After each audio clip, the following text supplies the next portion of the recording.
Bone, joint, and muscle injuries, they can happen without warning. That's why UPMC Orthopedic Care provides convenient walk-in access at our injury clinics throughout the region. No appointments are needed, just walk in for expert evaluation and exceptional care by our team of orthopedic specialists. Clinics are located in Carlisle, Lidditz, Harrisburg, and Enola. For directions and hours or to learn more, visit upmc.com/injuryclinic. The new podcast, In the Shadow of Princeton, starts as the matriarch of a prominent Princeton family is found stabbed to death in her locked basement. Investigators look from a serial attacker to her family to Princeton University students. One hot-blooded investigator sees a conspiracy. Is he way off base, or does privilege let you get away with murder? In the Shadow of Princeton is available wherever you get podcasts, or you can binge it ad-free by joining Wondery Plus in the Wondery app, Apple Podcasts, or Spotify.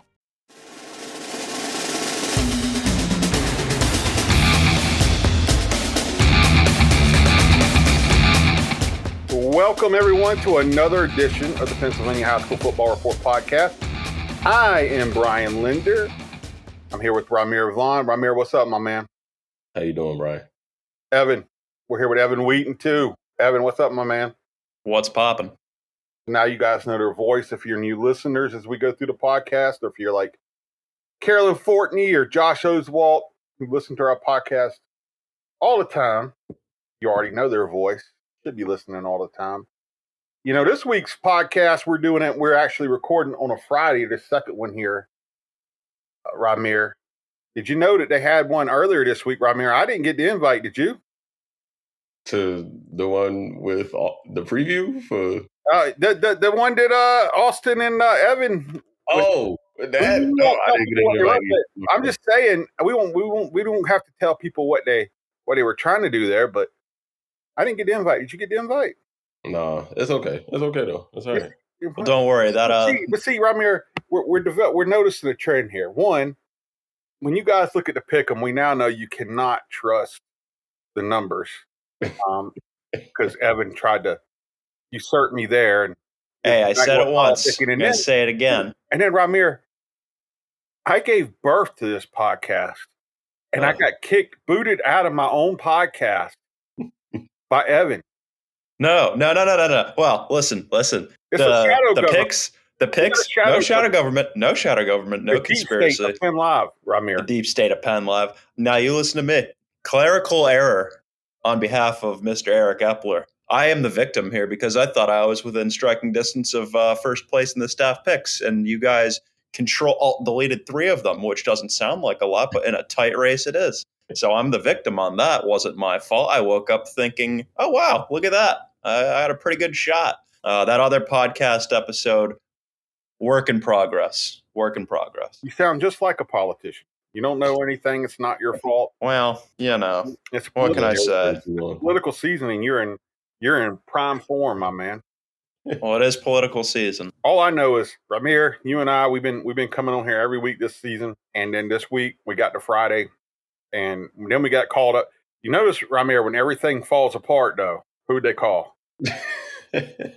True. I mean, hey, it all falls apart. Look at you. Come running in from the bullpen for the save. You got to watch Evan, man. That's what we learned. You know what? That's one thing we learned on this podcast this year is you got to watch Evan. Well, there's definitely some backdoor politicking going on. You know what I was thinking yesterday? You know what I was thinking when all this stuff under the table is going on is like, this was objectively like my worst season of football because on top of just stuff going on, there was, you know, my Patriots are awful. I'm 0-8 in fantasy. Can you guys believe that? I lost by 0.14 the other week. That's like hard to do. So I'm winless in fantasy, going from winning championships all the time to can't even get a win, losing to, you know, a kicker last week. Like I'm reinventing ways to lose in fantasy.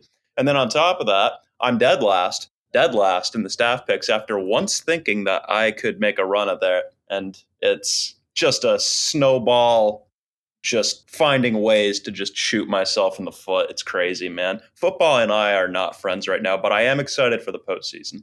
Watch me stir it up, Rymir. Evan and his fantasy football team grinds Dan's gears because Evan plays in a free league and Dan and I play in like money leagues. And Evan has been really bummed that he's like winless this year. And Dan's like, you don't play for any money though. Well, the one time I did play for money, I won. I do want to put that on record right now. I will say that the group that I play with, the bragging rights are insane. I play with a bunch of sickos, even though there's no money involved. Dan told me, he's like, Evan's like way too wore out over this like winless fantasy team when he has no money on the line. Well, I'm glad there's no money on the line this year, man. I'm winless. True. You know? Who was your first pick? Tyreek Hill. You know what? You know how that's gone, fellas? You know how that's gone? Not he's well. Coming back. He's coming back for you. Oh, cool. 8 weeks later. Yeah. No, we're on to next year. We're on to next year. Right, what's the roster looking like? Besides Tyreek Hill, who else you got? Come on. Joe Mixon, DJ Moore. Joe Mixon's good. Yeah, that's what I thought too when I got him. You know, I don't. You know, I don't get it. Good every week. Yeah. DJ Moore. Okay, well, you drafted a guy with us. You know, I was riding the Sam Laporta hype from last year. I had him last year. Sam Laporta. I was riding Dallas Goedert for a while when the Eagles were using him. Rymir's laughing, putting his head down because he's an Eagles fan, and you know, it's crazy. Had Aaron Jones. Solid. He burnt me in fantasy too a couple years ago, brother. It's okay. Yeah, man. I don't get it. I don't get it. I've been pretty lucky. I didn't get any total busts really. Doing pretty well in all my leagues. Well, I'm happy for you. Actually, the one league where I'm in 4 money leagues that are pretty decent amounts of money. And the one league where I thought I was my best team is actually my worst overall because I played everybody in their best week. That's how it goes. Yeah, you have to funk sometimes in fantasy football. It's come to my attention that there is some sort of like PennLive fantasy league, and Dan doesn't really pay too much attention to it, but he has a team called the Fighting Epplers. And I think that's the coolest name I've ever heard. Dan is not carrying the flag well for sports as far as I know. He's and again, this is not like he's losing the ad reps and stuff. And we have ad reps, male and female. So I'm not saying like he's losing to a girl or anything like that. Not saying anything sexist or inappropriate. I'm just saying he's like losing to people who are not like typically thought of as like sports people, like our ad reps and stuff like that. And the one sports guy is not winning the league on a yearly basis. That's how it is in fantasy, though. It'd be the one person who has no idea what they're doing and end up 6-2 by the midway point. I'm like, everybody in PennLive, Dan, who does everything besides sports is like beating you.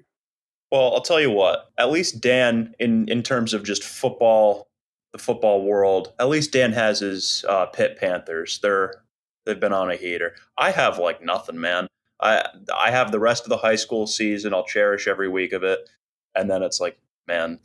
Football's been, I've had it pretty good my whole life, you know, being a Patriots fan, winning 3 straight fantasy championships, can't complain, but yeah, it's been rough. The higher they rise, the harder they fall. Oh, I'd nosedive, brother. I'm just saying, Dan's whole job is sport. Like, you know, they got like Adam in ads who's beating Dan. Like, his whole job is to like sell ads. He's not paid to focus on sports all day. There's no excuse here. Yeah, I feel like if you're in the sports department at PennLive, you gotta show up and you gotta win, which I can't do it. We're just kicking Dan all over the place today. I'm not kicking Dan. Throwing him under the bus left and right. Hey, I said he's got his Pitt Panthers. He has reason to smile. He does. You know what? I'll get to. I'll tell you what, man. Pennsylvania High School Football Report podcast on people. I promise we'll get to that. But I watched them beat down on Syracuse, and obviously Colin McCord, who's former St. Joe's Prep quarterback, had a terrible game there. He threw 3 pick sixes in the first half, and Pitt really whipped up on him. He ended up throwing, I think, 4 or 5 interceptions. Kyle threw some bad passes in that game, but they also couldn't block Pitt. Pitt's pretty darn good, man. They are. I mean, what are they, ranked 18th? Yeah, they're a lot of people saying it's disrespectful. If people care about the rankings, some people look at it as a motivation type of thing. Their whole defensive front and everything, man, they fly around and they're fast and quick. This is one of the years I was texting Dan. I wished that I really wish Penn State, you know, and I'm not a Pennsylvania guy, but I really wish Penn State and Pitt played. Heck, maybe they will. Pitt could make the playoffs too, right? Well, you never know. They all won the conference first, right? Yeah. Miami's pretty tough. When I say never know, I mean you never know when they'll play in the future. When I was growing up all my friends were Florida State fans, so I was a Miami fan. And you guys are too young to know just how awesome that rivalry was at one point. Like the 2001 Miami Hurricanes were unreal, and through the late 80s and 90s, the Miami was just unreal. But so I'm not really as much of like a Miami fan anymore. I watch a lot of college football though, but I watch a lot of their games. Pitt can beat them. Like I think Cam Ward's a really good player, and I like what Miami's got going on this year. But Pitt's defense, man, I was impressed. I don't think Kyle McCord's a bad player, and he struggled. He made some, like I say, he made some bad passes, but a lot of them too, they just couldn't block them. So what are you going to do? Yeah. But anyway, we are into the playoffs of the high school football season, and as I said, we're recording this on a Friday, and by the time people hear this, I think we already have some games played at this point. There might have been some Thursday games. I'm not sure. I don't think so, but it's the postseason, guys. It flew by. Any thoughts, real quick, I like to try to keep this evergreen. So, like, any open-ended thoughts here about what we're about to see the next couple of weeks, or what we saw from the regular season. So I'll kick this one off. And again, obviously we're recording this on a Friday, so we'll see. I think we all have our predictions for Bishop McDevitt, Lower Dauphin, but I got a little curious after that state college game with McDevitt. For Stone Saunders to throw, it was, I want to say, like 439 passing yards, something like that. It wasn't quite 450. It was over 400, somewhere around that margin. That had me thinking, like, all right, we need to get an update on where he stands with the all-time career passing yardage. So, did a little math. He's entering the postseason 1,064 passing yards away from breaking Alex Irby's all-time mark. Alex Irby, steel high, he finished his career 13,562 passing yards. That's pretty crazy at the high school level. So Stone is at 12,498. Now, not having a first-round bye, I mean, obviously, you want to have a first-round bye, just for extending your playoff run, this and that. But, not that they care about state records. Having that game, in the first round against familiar opponent in Lower Dauphin could maybe help him if that's, if it's in the books there. I don't know. You guys' thoughts? Yeah, obviously McDevitt has to make a run, but to be 1,064 passing yards away, familiar opponent, round one, I'm not sure. So I've been kind of thinking about that a lot. He could do it. He could do it in 3 games, right? So how many do you get to state? 3 or 4? So let's look at this bracket. They win against Lower Dauphin on tonight, the day that we're recording this, November 1st. Then they would travel to number 3 Conrad Weiser for the state quarterfinals. If they win, they'd be in the state semis, the District 5 semis. This is districts we're talking. And then November 22nd/23rd, however the domino falls there, it would be the district final at 5A. So, you're looking at least first round, quarters, semis. So that's 4 games right there. I mean, he threw for just under 500 yards against State College. Now, we're talking State College. We're not talking like, that's a really, really good 6A team that he threw for just under 450 yards against. So, that's something I've been kind of thinking, like being on the Stone Saunders record watch there. Yeah, and I'm just looking at the other side of that bracket. I mean, Mechanicsburg's had a great season. I think they can probably beat Mechanicsburg. They could get by Weiser, which I think they can do that. The other side of the bracket, New Oxford. I mean, they probably should win the district championship and District 3 5A championship. So right there, that's giving them about 4 games there. So if they win the district championship, he could be in good standing to break Alex Irby's record. I think he's averaging, what is it, like 290 or so passing yards a game. Maybe the state college game will inflate that average over 300 now. I'm not sure, but the thing is too is that I think with a career passing touchdowns, it was almost like a given. Like we all said, like barring injury, he'll get that, only 20 away.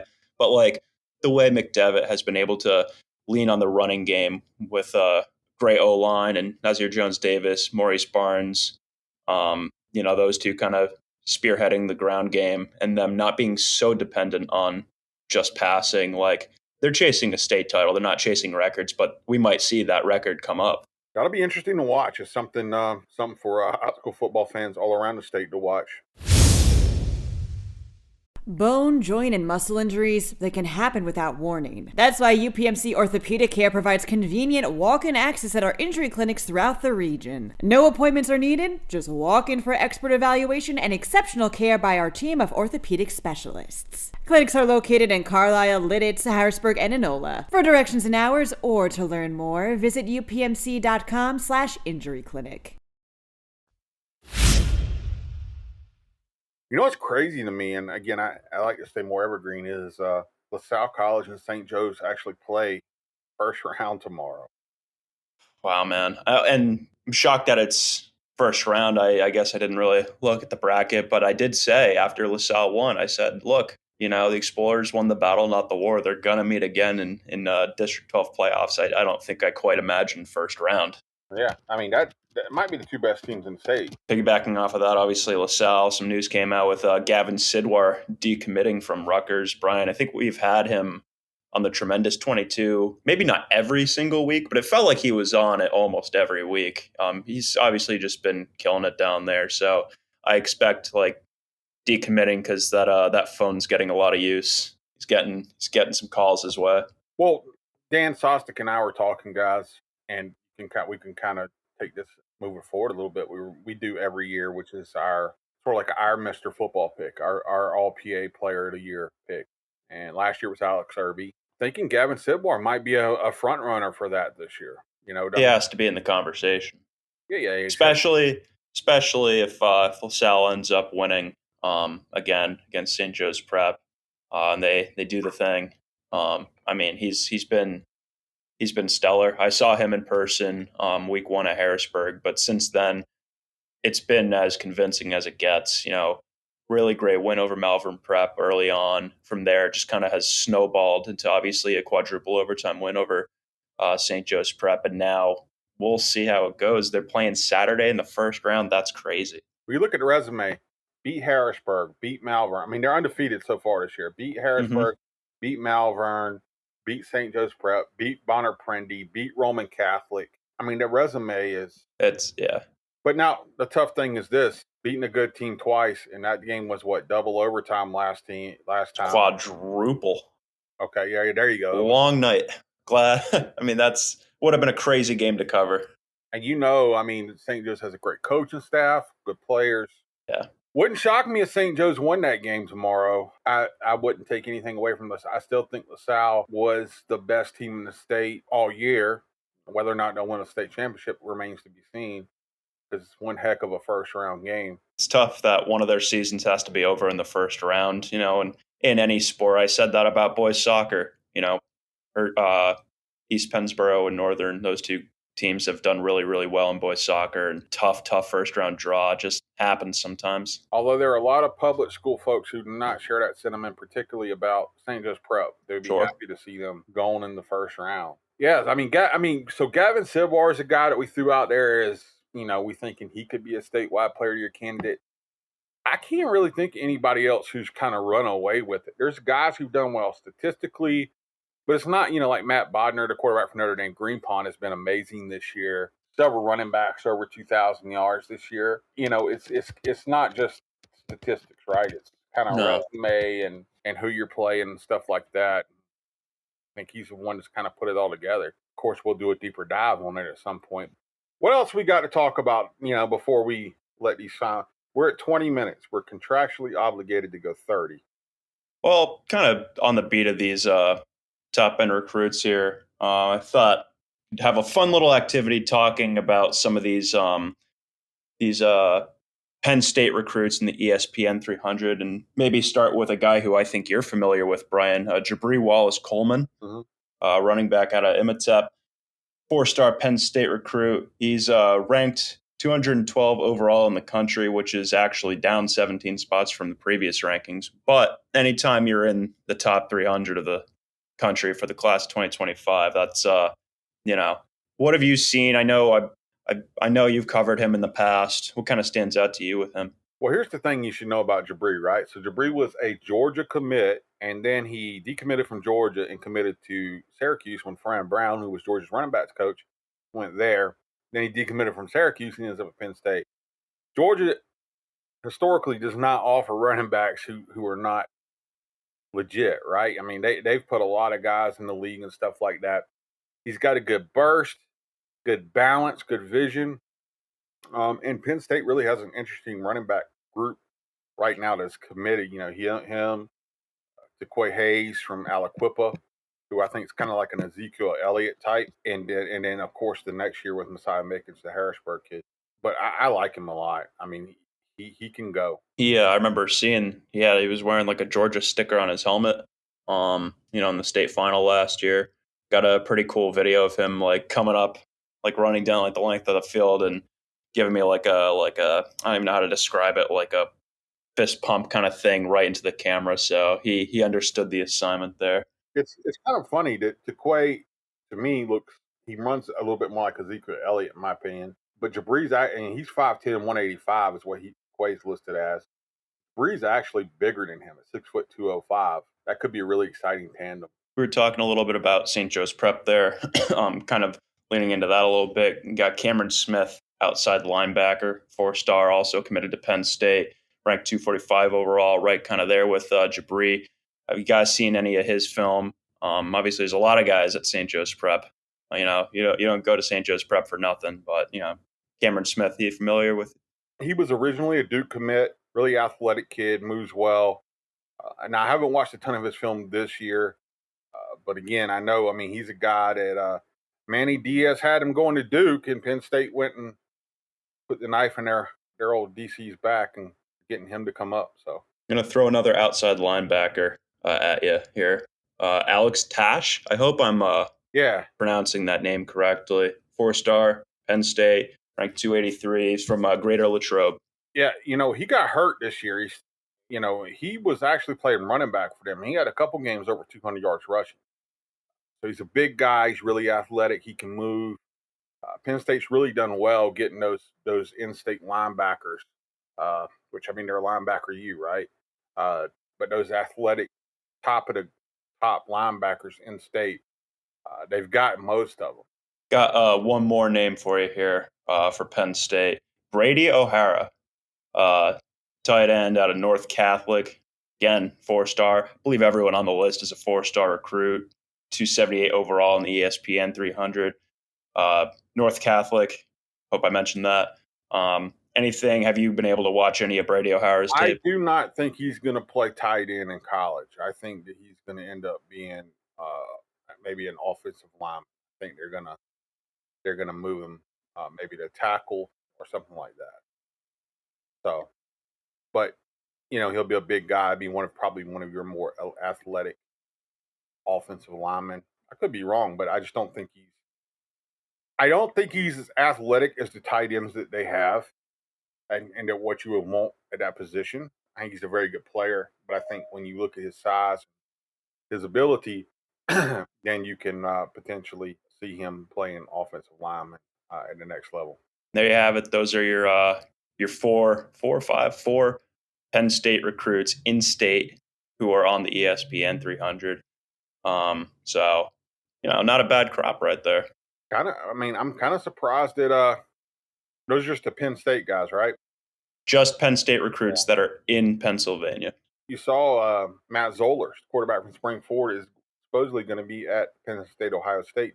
Yeah, he told reporters that there is no reason for Mizzou to be worried, that he's still fully locked in on Missouri. He says it's just a really cool opportunity to catch a really nice game in a really cool environment. So he does appear to be still firmly locked in on Missouri. I mean, they gave the guy a Hellcat, right? And I will say, when he heard it, he had that kind of gruesome leg injury. Their fans really seem to be behind him there. Well wishes there. It was, I went back and looked at the broadcast. It was against Downtown West. I believe it was week 3. Might have been week 4. It was the non-conference slate for Springford, and it happened, and it was hard to watch. I'm looking at, we're at November 1st right now. And as we go into the playoffs, before you know it, signing day will be here too. And just looking at this 2025 class, 247 has Andrew Olish, the tight end from Southern Lehigh, number 1. He's a Michigan commit. Stollers at 2. He's a Missouri commit. Bradley Gompers, the athletic kid from Central Catholic, 6'5", 215, committed to Duke at number 3. Now that's a guy I think that Duke. I think Manny Diaz is going to have his work cut out for him to keep him locked down. There's also Zaire Mathis, defensive end out of Imhotep, just staying on those Philly area schools, going to Ohio State. 6'6", 225, really athletic, like you said, Ohio State. We did a story on him last year. He's got a really kind of heartbreaking backstory. Not your typical story where he had several people around him have died from cancer and stuff like that. And he's a really athletic kid. I'm surprised he's kind of slipped down to 4, but he's a good player, man. Yeah, definitely a good player. Saw him down in Baltimore, and right there he earned that All-America game invite. So he was pretty hyped up. I actually, when I went to go introduce myself, it's a funny little story. I went up and said like, "Hey Zaire, my name's Evan Wheaton." And he just pulled me in for a big old bear hug immediately. Just I was like, "Okay, we're doing this." And I told him I'm a reporter, PennLive. Just wanted to talk to you about camp. So that was pretty cool. I was just looking at some of the other ones, like Max Roy. I really like him, Evan, the St. John's Prep defensive tackle, who is committed to Ohio State as well. Some really good players going out of state, Yeah, and talk about signing day, obviously, Lex Cyrus, he's also in the ESPN 300 as well, right here in the mid-pen, going to South Carolina. So be interesting having that guy put the pen to paper, going down with the Gamecocks. I believe he's visiting as well, from what I saw on Twitter. Carried Twitter. Messiah Mickens with him to visit South Carolina this week. Which is very interesting because Messiah Mickens has been I think he was Penn State's first recruit in the 2026 class that had committed. I could be wrong on that, but he has been committed since his sophomore year. 4-star guy, obviously in the ESPN Junior 300. So that is pretty interesting. You would have thought that he would have wanted to go see Ohio State and Penn State play, but apparently I think at least Lex tweeted it. So, and we know that Penn State was also kind of trying to get Lex, give him another look there. So, and Lex was just recently at a Penn State game, dapping up Coach Franklin. So it isn't a curious thing. You got Matt Zollers firmly committed to Mizzou, checking out a Penn State game. Penn State obviously was in his Final Four, for those who don't know. And then now you have Messiah Mickens committed to Penn State, heading on down to South Carolina. So, it's interesting, the whole recruiting world, and like, oh, what's that person doing? Why are they going this and that? So, yeah, it's interesting. I got to get a reset so we can start doing our rankings again, and we're pretty popular. Might reel you young guys in to try to help with that, son. It's a lot of film. I mean, we don't just. Are you talking individual player rankings? Oh, when we do statewide class rankings, that's a lot of film work, man. Get those cold brews. Get them ready, dude. It takes weeks.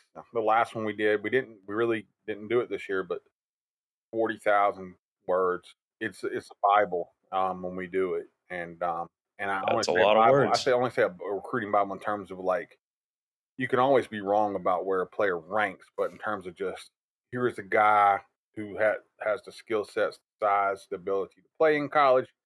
Here's where you can find them, because we give you your Twitter and your social handles and your film links.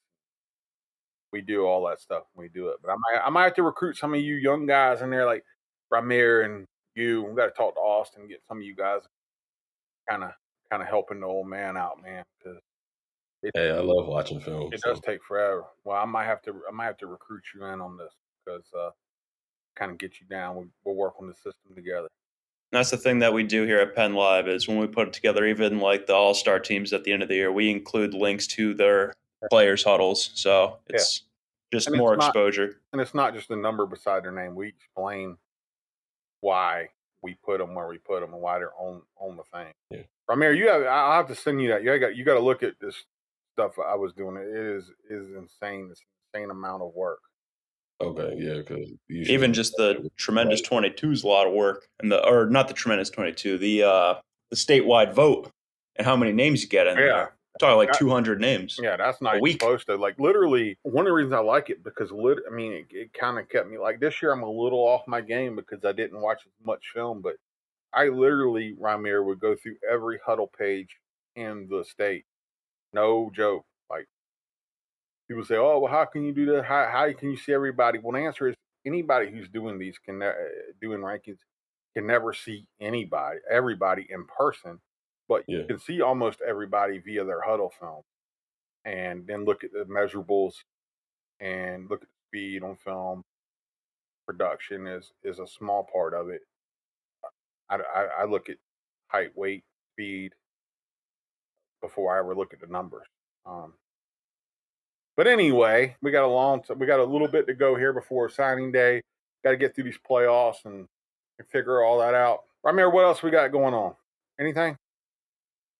Tonight, I believe I'm at work in Shippensburg, so look out for a gamer on that and a vignette of some sort the next following Tuesday. There you go. Evan, anything else we need to talk about this week? I don't know. I'll be next 24 hours will be fun. 24 plus hours between McDevitt Lower Dauphin, where I'll be at. So look out for coverage from there, and then all day fun with Dan Sustick at Landis Field for soccer district championships. Been a big year in the Mid-Penn for soccer, so be there. And then, we're going to run it back next week and see how postseason play shakes out there. Got a couple Mid-Penn teams with first-round buys. Harrisburg at 6A, got Mechanicsburg at 5A. So it's going to be a fun hop and skip to the finish. We'll have a ton of content on PennLive.com. We got a ton there already.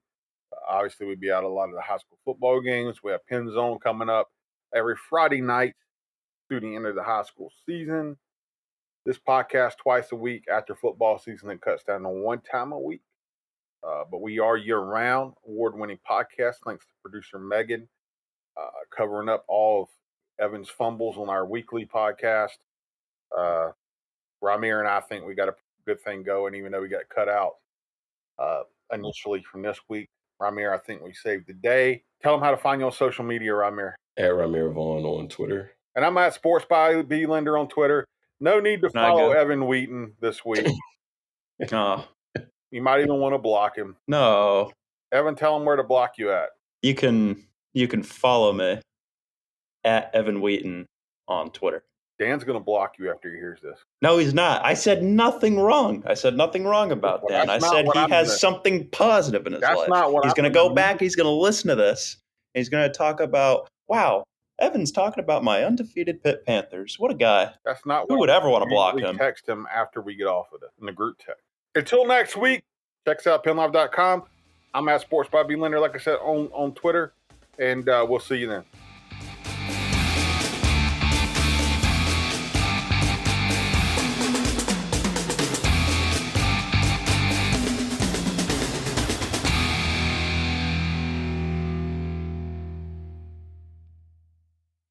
Bone, joint, and muscle injuries, they can happen without warning. That's why UPMC Orthopedic Care provides convenient walk-in access at our injury clinics throughout the region. No appointments are needed, just walk in for expert evaluation and exceptional care by our team of orthopedic specialists. Clinics are located in Carlisle, Lidditz, Harrisburg, and Enola. For directions and hours or to learn more, visit upmc.com/injuryclinic.